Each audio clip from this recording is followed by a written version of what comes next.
الله. السلام عليكم ورحمة الله وبركاته. مقعي وأمالي سفعيد وحان كمذا هاي Chamber of Somali Writers. وحان هذاكم هاد عليني شقادة قروحة بدنا يوحيان بالشذا وحي نو سميين كدايشو ترى بدنا وباهنا إن دالين رضا الصومالية كدايدان.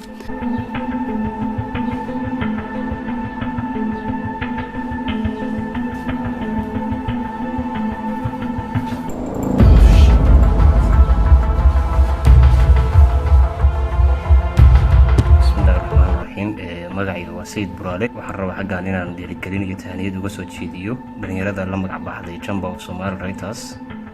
oo runtii abuuraya iskuna dayaya inay intii karaankooda ay taakuleeyaan akhriska iyo qoraalka ayna abuuraan dhaqan ka duwan dhaqankii hore ay dhalinyaradu ay lahayd runtii waxay mudan yihiin ammaan iyo tahniyad weyn in loo soo jeediyo waxaan leeyahay hawlka madaaliyaal wali waa hawadi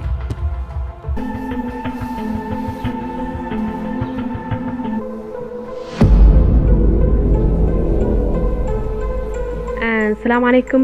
really waxaan aad u barshir gareynayaa dhalinyarada Soomaaliyeed ee ardayda ah Kampala ku nool isxilqaanka wadaan oo iyo initiative-kooda ah the Chamber of Somali Writers.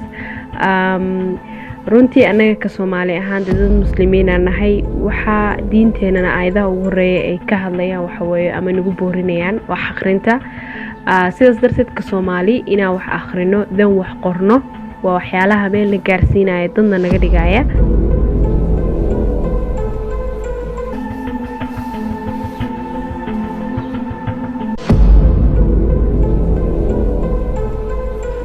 waxaa jira session book clubs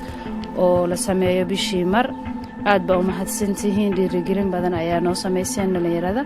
aniga ahaan proud of it inaan ka mid ahay هذا ugu faraxsanahay waxaan u tihi role model waydi salaamaya assalaamu calaykum waraxmatullaahi wabarakaatu waxaan ku bogaadinayaa the Chamber of Somali Writers hawsha ay wadaan waxaa leenahay halkaa kasii wada dhalinta Soomaaliyeedna waxaa leeyahay read to lead because wadankaagiisa ugu noqotid adoo leader ah